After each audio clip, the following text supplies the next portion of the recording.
Assalamualaikum warahmatullahi wabarakatuh. Perkenalkan, kami dari kelompok B4 akan mempresentasikan tentang Sentinel Real-Time Public Health Dashboard for Monitoring Wabah COVID-19. Dengan saya, Gumiwang Maesanusi 15 2022 142 dan rekan saya. Saya Muhammad Usri Usron dengan NRP 15 2022 132. Saya Muhammad Yazid dengan NRP 15 2022 192. Saya Megatri Nurdiani, NRP 15 2022 206. Saya Budi Amin dengan NRP 15 2022 113. Baik, mari kita mulai dari latar belakang.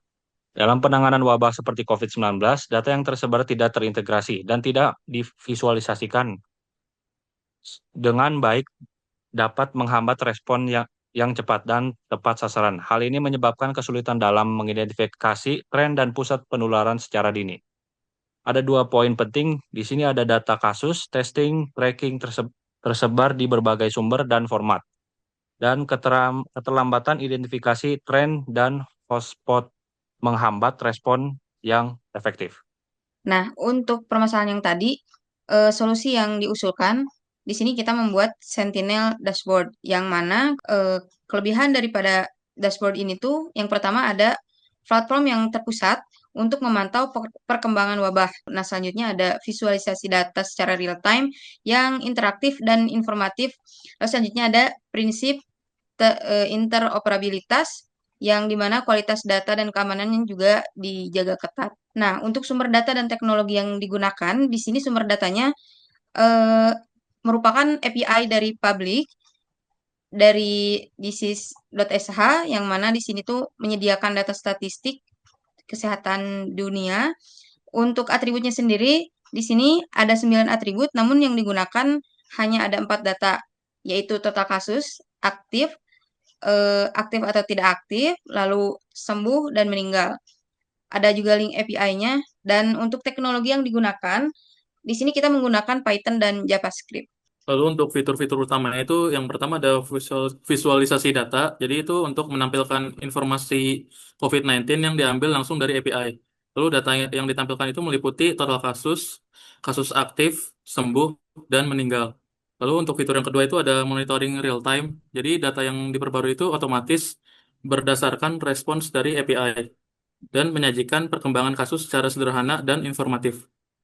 Lalu untuk arsitektur sistemnya itu pertama ada dari klien yaitu melakukan permintaan request ke API, lalu dari API disease itu mereturn data berupa JSON ke aplikasi atau klien. Lalu datanya itu diterima dari API akan diparsing ke halaman dashboard.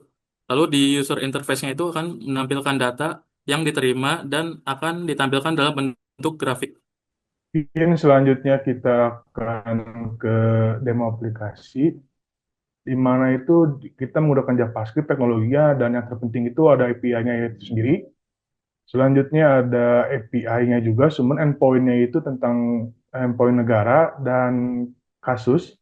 Mungkin kita langsung saja ke halaman dashboard-nya, di mana di sini itu datanya itu data real time, yang mana ada 4 data, dan di sini juga bisa kita search negara, misalkan kita contohkan Indonesia, maka akan memunculkan bendera Indonesia, terus total kasus, total meninggal, total sembuh, dan kasus aktif, itu berdasarkan dari negaranya itu sendiri. Nah, mungkin selanjutnya ada analisis data, akan dijelaskan oleh rekan saya. Kemudian seperti kita lihat ini adalah dashboard untuk kita menganalisis data yang kita dapat dari API. Nah, API ini akan terupdate setiap 10 menit. Jadi datanya akan terupdate terbarui setiap 10 menit. Eh, Bisa kita lihat di grafik di tren kasus baru harian di 30 hari terakhir. Nah, ini tipe datanya bertipe integer. Seperti kita lihat bahwa trafik dari penyakit COVID ini naik turun, dan yang terendah tuh ada di tanggal 19 Februari.